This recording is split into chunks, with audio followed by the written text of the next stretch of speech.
Welcome to another episode from Walking Through Time. I'm Quinn McCaffrey, and today we are doing a podcast on the 2006 Caledonia Reclamation. The Caledonia Reclamation was about the Six Nation people, also referred to as the Haudenosaunee people, prevented a further development of a subdivision called Douglas Creek Estates on the outskirts of Caledonia. For Six Nation people, they believe the construction of the subdivisions were occurring on lands that were unsurrendered Haudenosaunee territory. Throughout the episode, we will take a look at some of the raw footage of what went on during the 2006 Caledonia Reclamation. Here is some of the footage from the Caledonia Reclamation. Oh yeah.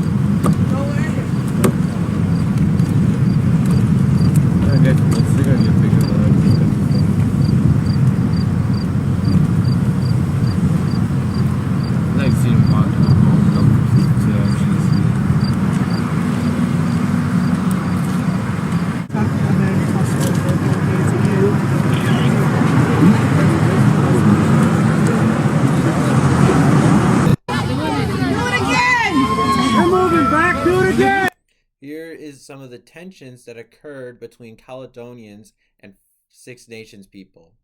Watch your nuts!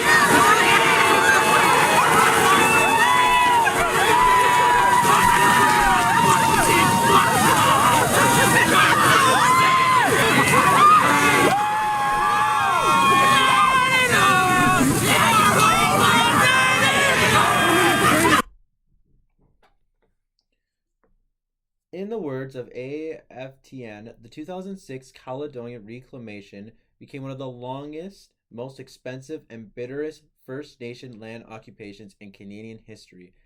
At one point during the occupation, the OPP raided the Douglas Creek estate to remove the protester. So why did this situation escalate so much? To answer this question, we turn to academic scholar named Susan Hill.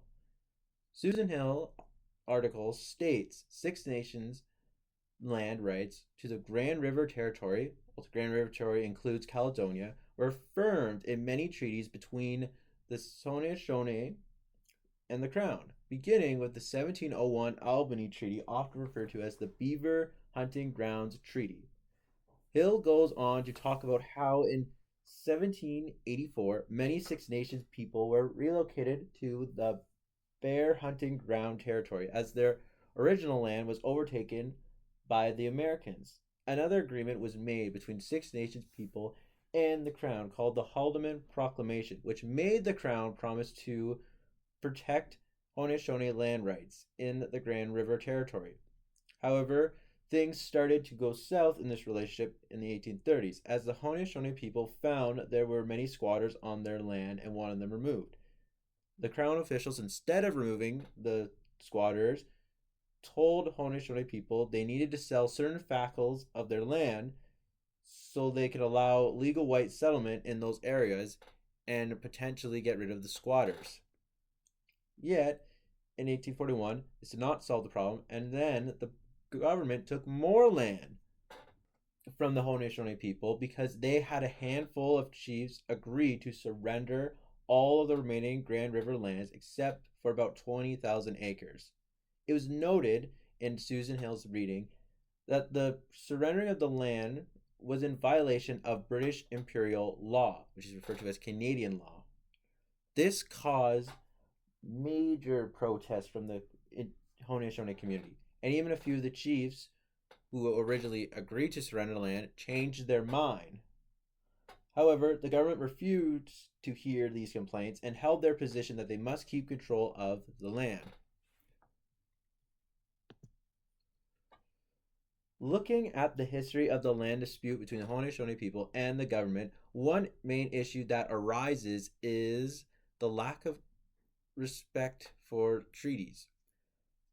According to Renee Johnson from CBC News, a treaty is defined as a legally binding agreement between nations. These agreements often set out rules of governance, land use, and the relationship between parties. These treaties also provided treaty rights, which included the rights to hunting, fishing, harvesting, establishment of a reserve land. Returning to the Caledonia situation, Susan Hill established that there was a treaty signed between the Haudenosaunee people and the Crown. Hill talked about how the original treaty recognized the hunting territories of the Haudenosaunee people and also recognized their land rights to the territory.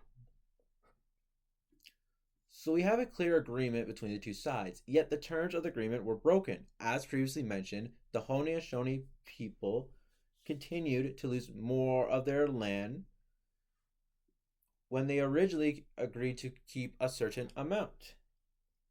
And the British used the squatters as a way to gain more land from the Haudenosaunee people. Other issues that arose from the situation is the lack of respect for Indigenous governments. Taking Canadian Studies Class 201, I know the government for the Six Nations people is called a confederacy. They have at least 50 chiefs and 50 clan mothers in charge of the community. Yet, as previously mentioned by Hill, there were only a handful of chiefs who were consulted on the decision to surrender the land. Also, all of the clan mothers, it's according to Hill, seemingly were left out of the decision.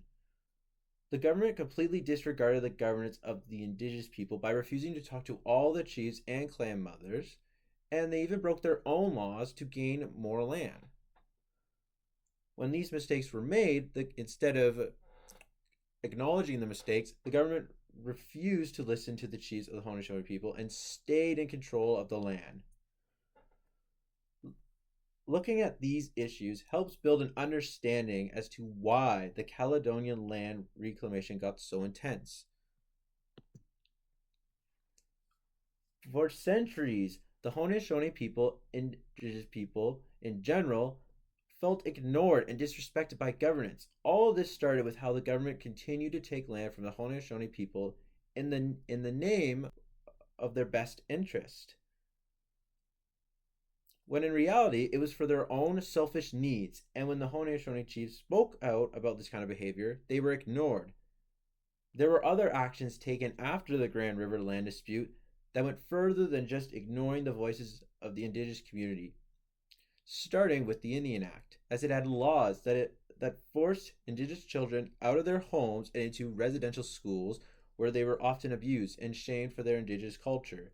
There was also the 60s Scoop, which saw more Indigenous children be removed from their homes and into white people homes. Not only were Haudenosaunee people and Indigenous people being ignored, but now they were being forced to assimilate into European culture. These kinds of actions have been building on top of the original anger Haudenosaunee people had about the loss of their land. So, the 2006 Caledonia Reclamation ultimately was the explosion of anger of the Six Nations people, the Haudenosaunee people, and the Indigenous people that they've been holding inside for over centuries.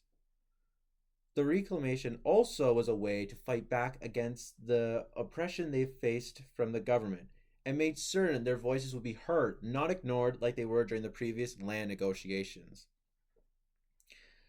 The Caledonia Reclamation came to a temporary resolution in 2006 when the Ontario government bought the land from Hesrick Industries. There unfortunately hasn't been a full resolution completed between the government and the Haudenosaunee Confederacy. However, there has been some improvement. As Susan Hill mentioned, the federal government recognized the authority of the Six Nations Confederacy Council to represent their community in the negotiations over the land. This is considerable improvement, as they are starting to try and show some respect to the Indigenous governing systems. This concludes our episode. Thank you for listening.